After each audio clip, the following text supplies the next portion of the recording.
Hello दोस्तों, उम्मीद करता हूँ आप सब मस्त भी होंगे और आप सबका तैयारी भी बेहतरीन चलता होगा। तो दोस्तों, आपके पास टाइम टेबल यूपी बोर्ड के लिए आ चुका है। तो देखिए, आपके पास बहुत काफ़ी कम समय है। तो आप उसमें चाहे कि आप अच्छे से अच्छे तैयार कीजिए। आपको हम टाइम टेबल बता देते हैं। देखिए, आपका 22 फरवरी इस समय एक सबसे इम्पोर्टेंट एक और आपको बात बता देते हैं कि जो आपका ये 15 मिनट समय पहले था वो 15 मिनट और बढ़ चुका है।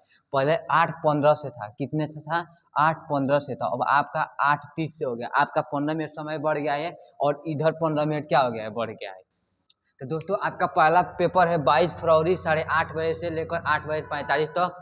फर्स्ट पेपर क्या होता है? हिंदी। हिंदी का है। सबसे फर्स्ट पेपर क्या है? हिंदी। ठीक। उसके बाद दूसरा पेपर है 27 फरवरी का सुबह 8:30 बजे से लेकर 11:45 तक। दूसरा पेपर क्या चीज़ है? गणित है। ठीक। अब हम बात करते हैं अपने तीसरे पेपर की। तीसरे पेपर देखिए, जो गैप है इसमें ज़्यादा दिन का गैप, कभी पहले पेपर में ज़्यादा दिन का गैप मिला जाता है। ठीक। उसके बाद देखिए, दूसरा तीसरे पेपर ये है कि 28 फरवरी से सुबह 8:30 बजे 11:45 तक संस्कृत है। ठीक। जो मतलब 27 तारीख के जो लड़के संस्कृत लिए होंगे उनके पास समय नहीं होगा तो वो किस तरह तैयारी करेंगे? तो देखिए, एक हम आपको बात बताते हैं कि समय बहुत कम है लेकिन उसमें भी समय है। ठीक।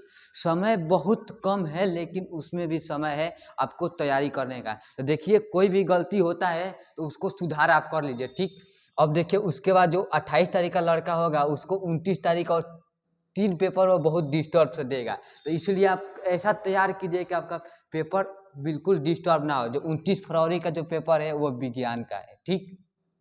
अब देखिए, 4 मार्च का जो पेपर है वो किस चीज़ का है? अंग्रेजी का है। ठीक। अब हम बात करते हैं 6 मार्च का जो सुबह पेपर है 8:30 बजे से, वह चित्रकला का है। ठीक। चित्रकला तो मान लीजिए वो इसमें भी तो मान लीजिए 2-2 दिन का समय मिल चुका है। ठीक। लेकिन मान लीजिए चित्रकला तो उसमें कुछ तैयार करना नहीं है, लेकिन जो सामाजिक विज्ञान का जिसका पेपर होगा उसके लिए बहुत ज़्यादा समय मिल रहा है। तो विषय के लिए बहुत ज़्यादा आप अच्छे से तैयार कीजिएगा कि वो सामाजिक विज्ञान में आपका बहुत बेहतरीन नंबर आए। देखिए, ये 3 पेपर में थोड़ा नंबर डिस्टर्ब हो सकता है लेकिन सबसे मेन पेपर होता है गणित और विज्ञान और हिंदी। देखिए, एक और आपको बहुत इम्पोर्टेंट बात बता देते हैं कि जो आप देखिए हर विषय, मान लीजिए कि आपका 100 नंबर मैथ में आ गया। मान लीजिए कि 100% मैथ में आपका आ गया। मान लीजिए कि कितना 100 नंबर आपका मैथ में आ गया और हिंदी में आपका फेल हो गए तो आप फेल हो सकते हैं। तो इसलिए देखिए, सबसे देखिए इम्पोर्टेंट है कि आपका मैथ में नंबर कम आ जाए। गणित में आपका नंबर भले कम आ सकता है, मान लीजिए कि इसमें नंबर आपका भले कम आए, लेकिन हिंदी में आपका नंबर पूरा आना चाहिए। आपका हिंदी में पूरा नंबर आना चाहिए। ऐसे आपको इस तरह यह पता चलता है कि आपको किस तरह पेपर देना है। देखिए, सबसे मेन चीज़ होता है हिंदी। हिंदी में आप फेल हो सकते हैं तो हर विषय में फेल हो सकते हैं। तो इसीलिए हम आपको कहते हैं कि हिंदी में बहुत बेहतरीन से तैयार कर लीजिएगा।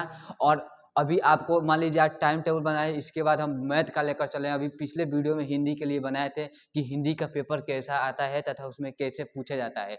तो अब ऐसे करके सभी विषय को हम करेंगे। तो हमारा 6 बजे से शाम शाम 6 बजे से मेरा लाइव क्लास है। यहाँ पर लाइव क्लास है, क्लास 10th के लिए। तो आप उसे जाइए, 6 बजे से लाइव क्लास देखिए। एजुकेशन पीके क्लासेस है। और कोई भी गलती होगा तो अपने छोटे भाई समझ कर माफ़ कर दीजिएगा और हमारे चैनल को सब्सक्राइब कर दीजिए। जय हिंद, जय भारत।